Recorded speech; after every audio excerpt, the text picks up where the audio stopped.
Di sebuah kafe kecil, 4 sahabat duduk mengelilingi meja kayu yang penuh cangkir kopi dan peta pendakian gunung.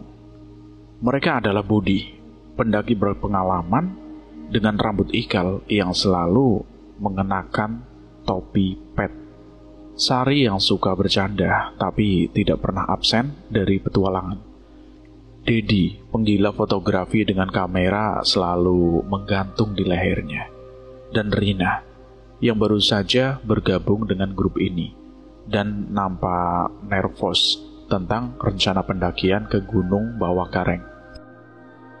Jadi kita mulai dari desa Lembana, naik lewat pos 1 sampai pos 13 sebelum puncak, kata Budi menelusuri jalur di peta dengan jarinya.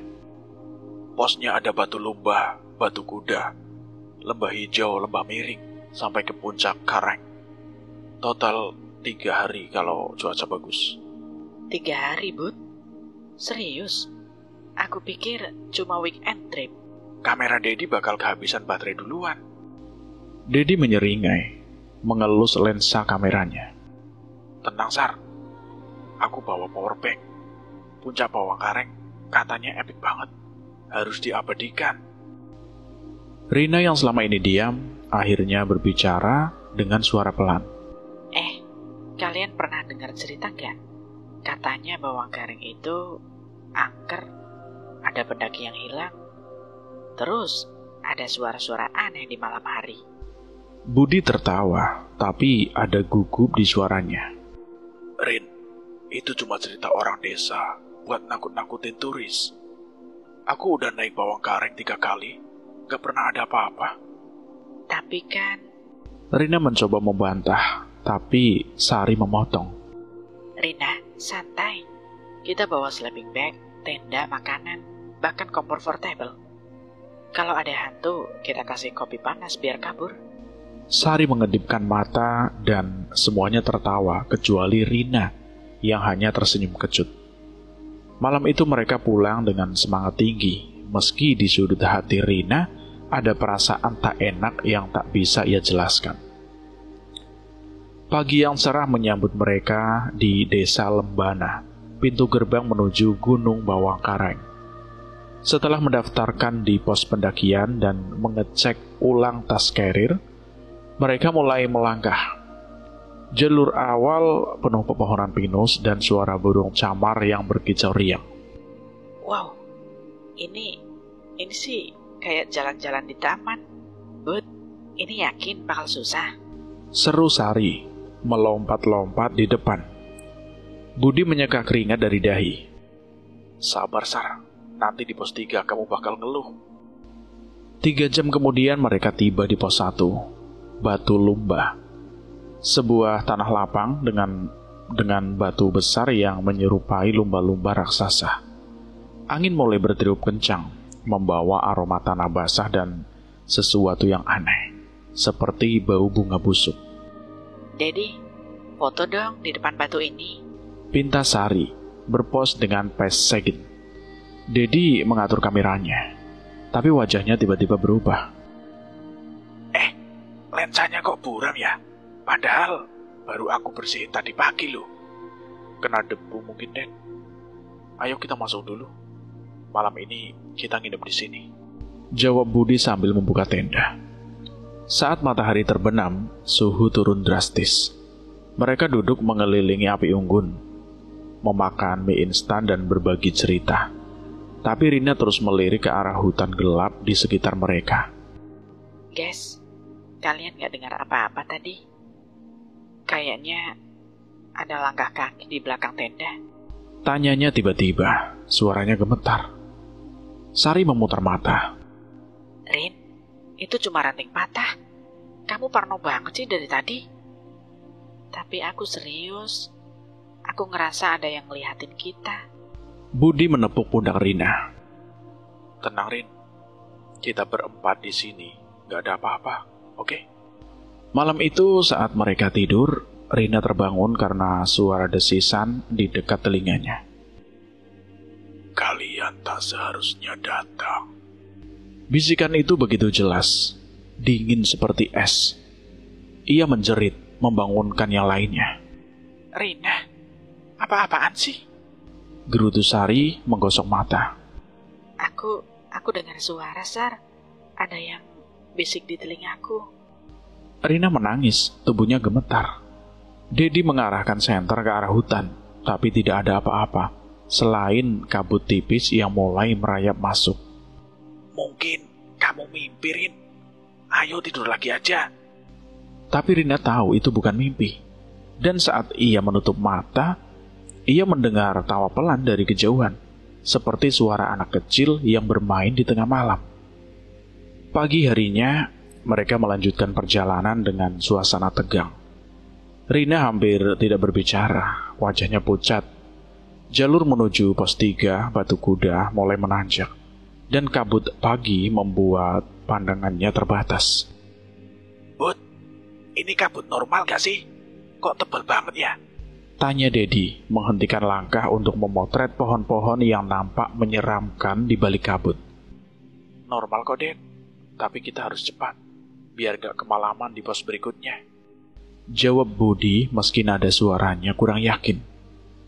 Di pos 3 Batu Kuda, mereka berhenti untuk minum. Batu besar yang menyerupai kuda berdiri megah di tengah pos. Tapi ada sesuatu yang aneh, seperti goresan tangan di permukaannya. Sari, lihat ini. Kayak bekas cakar gak sih? Seru Dedi menunjuk goresan itu. Jangan bercanda, Dad. Itu cuma batu biasa. Ayo kita lanjut. Sari mendekat tapi tiba-tiba mundur. Namun saat mereka bersiap pergi, Dedi memeriksa kameranya dan membeku. Guys, kita harus lihat ini. Ia menunjukkan foto yang diambil di pos 1. Di belakang kamera ada bayangan buram berbentuk manusia dengan wajah tak jelas, berdiri tepat di samping Rina. Itu apa sih? Sari menutup mulut, matanya melebar. Mungkin cuma efek cahaya. Dihapus aja, Den. Buat apa sih nyimpan foto kayak gitu? Kata Budi, tapi tangannya gemetar saat mengambil kamera itu. Perjalanan ke pos 6 Lembah Hijau terasa semakin berat. Jalur dipenuhi akar pohon yang licin, dan kabut tak kunjung reda. Saat tiba di Lembah Hijau, sebuah dataran dengan rumput hijau dan sungai kecil, mereka memutuskan untuk mendirikan tenda. Wow, tempat ini bagus banget, kata Sari berusaha menghibur suasana. Dedi, ambil foto kita di dekat sungai dong. Tapi saat Sari berjalan ke sungai untuk mengambil air, ia tiba-tiba menjerit. Ada yang pegang pundakku. Aku gak bohong. Wajahnya pucat dan ia hampir menjatuhkan botol airnya. Sari, tenang. Gak ada apa-apa di sini, kata Budi, memeriksa sekitar dengan senter. Tapi ia juga merasakan hawa dingin yang tak wajar. Malam itu mereka duduk di dalam tenda, mencoba mengabaikan ketakutan yang merayap. Tiba-tiba lampu senter Dedi berkedip-kedip, lalu mati total. Waduh, apaan ini? Padahal baterainya baru loh. Gerutu Dedi mengguncang-guncangkan senter itu. Jangan panik, Dad. Pakai senterku, kata Budi. Tapi sebelum ia bisa menyalakan senter cadangan, mereka mendengar suara di luar tenda. Langkah kaki berat, seperti seseorang berjalan mengelilingi tenda mereka. Siapa itu? Teriak Sari memeluk tasnya erat-erat. Rina mulai menangis. Aku bilang kan, kita gak seharusnya kesini. Ada yang gak beres sama gunung ini. Langkah kaki tiba-tiba berhenti, tapi kemudian digantikan oleh bisikan yang jelas. Kalian akan tinggal di sini selamanya. Suara itu seperti berasal dari dalam tenda, meski tidak ada orang lain di sana. Mereka saling berpelukan, tidak berani bergerak hingga fajar menyingsing. Dengan hati penuh ketakutan, mereka melanjutkan menuju pos 9 Lembah Miring. Tempat jalur menjadi sangat curam dan berbatu. Kabut kini begitu pekat hingga mereka hanya bisa melihat beberapa langkah ke depan. Rina yang berjalan di belakang nampak semakin lelet. Wajahnya penuh keringat dingin. Rin, kamu oke nggak? Aku nggak tahu. Aku ngerasa berat banget. Kayak ada yang menarik kakiku gitu. Jangan ngomong gitu, Rin. Kita hampir sampai ke puncak. Ya kan, Bud? Bentak Sari, tapi matanya penuh ketakutan. Budi mengangguk meski ia sendiri ragu. Iya, Sar. Ayo kita percepat. Tapi saat mereka melewati batu besar di lembah miring, Rina tiba-tiba menjerit dan jatuh. Kakinya terpleset di bebatuan licin, dan pergelangan kakinya bengkak dalam sekejap. Aduh, aku nggak bisa jalan. Rina menangis, memegangi kakinya yang mulai memar. Budi berlutut di sampingnya memeriksa cedera itu. Tenang, Rin. Kita bakal bawa kamu turun. Dedi, bantu aku angkat dia. Tapi saat mereka mencoba menggendong Rina, kabut di sekitar mereka bergerak aneh, seperti membentuk sosok manusia. Dari balik kabut, sebuah bayangan muncul. Muncul wanita pucat dengan rambut panjang menutupi wajahnya. Matanya kosong dan hitam pekat. Kalian milik gunung ini sekarang. Bisik sosok itu, suaranya seperti angin yang membelah tulang. Sari menjerit, menjatuhkan botol airnya. Budi, apa itu? Lari, Budi. Tapi Budi tidak bisa bergerak. Matanya terkunci pada sosok itu. Ini nggak mungkin. Budi, kita harus kabur sekarang. Dedi mengguncang pundak Budi.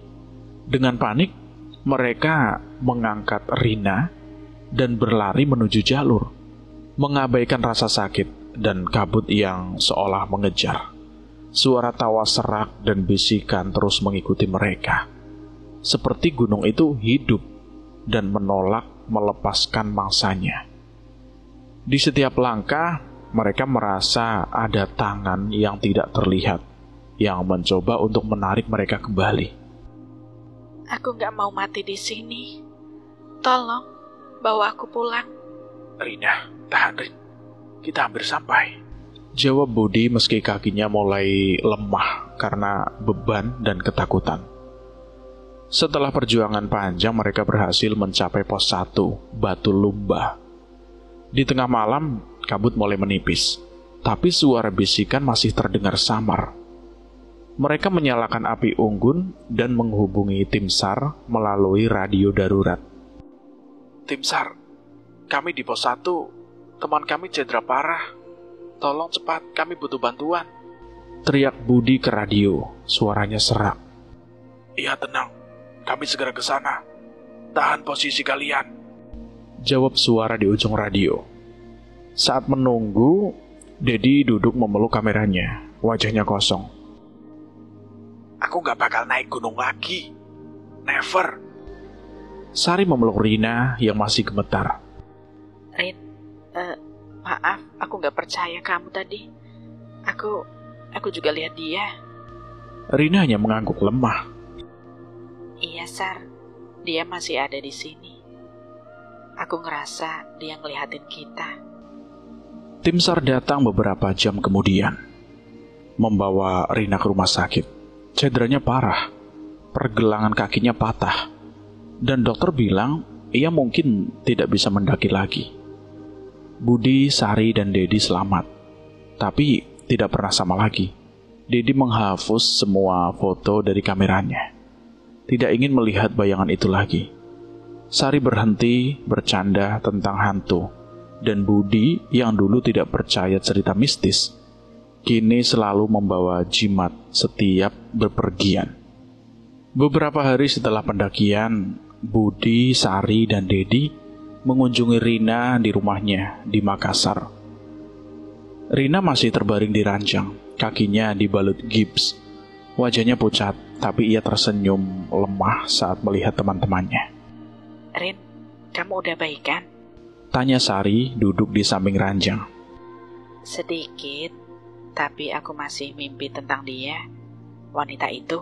Jawab Rina pelan. Dedi menggigil. Jangan ngomong gitu, Rin. Aku udah hapus semua foto dari kemarin. Gak mau ingat-ingat dia lagi. Budi yang biasanya tenang nampak gelisah. Rin, kemarin aku ketemu Pak Haji Amir, tetua di desa Lembana.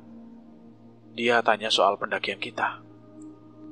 Terus gimana katanya?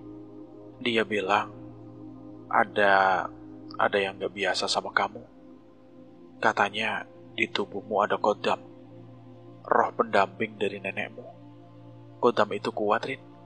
Makanya penunggu bawang kareng merasa terganggu waktu kita naik. Sari membelalak. Apa? Jadi gara-gara Rina kita hampir mati? Bukan gitu, Sar. Pak Haji bilang kodam nenek Rina itu seharusnya melindungi kita. Tapi kehadirannya bikin penunggu gunung marah. Mereka gak suka kalau ada roh lain masuk wilayah mereka tanpa izin. Rina menunduk, matanya berkaca-kaca. Aku gak tahu, Bud. Nenek pernah cerita soal roh pendamping. Tapi aku kira cuma dongeng. Dia bilang roh itu selalu jaga aku. Tapi aku gak pernah percaya. Dedi menggosok lehernya dan gelisah. Jadi wanita pucat itu apa? Penunggu bawang kareng kali ya? Menurut Pak Haji, dia salah satu roh yang jaga gunung.